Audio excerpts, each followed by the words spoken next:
प्रभु यीशु मसीह के नाम में आप सभी को शालोम। आज की प्रतिज्ञा, तुझे बुद्धि और विवेक से बड़ा मन देता हूँ। पहला राजा 3 अध्याय 12 वचन। तुझे बुद्धि और विवेक से बड़ा मन देता हूँ।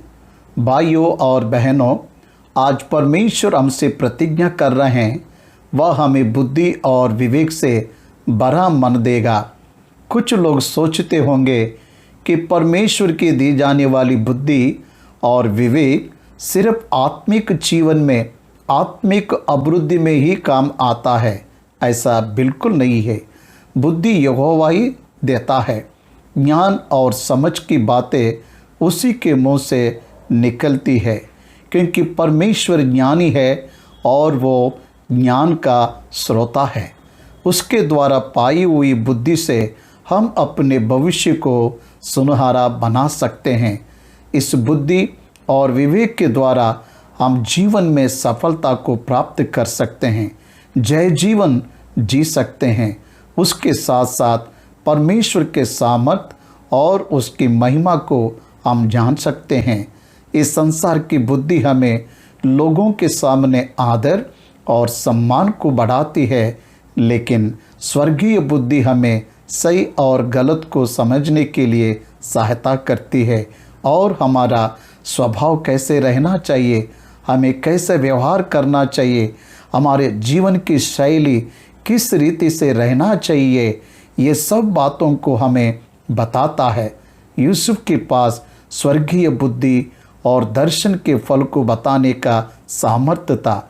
यही बुद्धि और विवेक ने उसे फिरौन के सामने खड़ा किया और उसे मिस्र देश का प्रधानमंत्री बनाया, क्योंकि वह यहोवा का भय मानता था।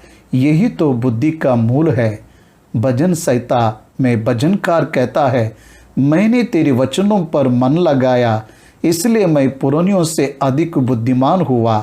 परमेश्वर चाहता है कि हम आत्मिक उन्नति के साथ हर बातों में उन्नति करें।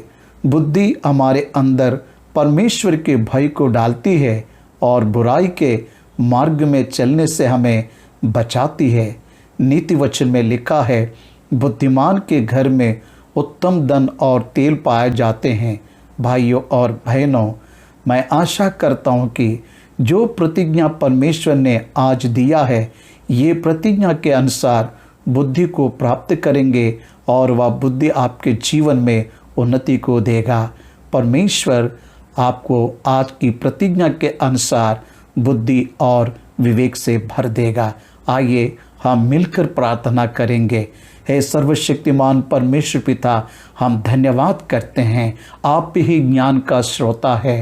प्यारे प्रभु जी, इस समय इस प्रतिज्ञा को सुनने वाले हमारे प्रिय भाई और बहनों को और विश्वास करने वाले हमारे सब भाई और बहनों को प्रतिज्ञा के अनुसार बुद्धि और विवेक से भर दे, ताकि इस संसार में सही रास्ता में चले और प्यारे प्रभु जी तेरा महिमा और तेरी प्रशंसा कर सके और आत्मिक रीति से और संसारिक रीति से प्यारे खुदा उन्नति पाए।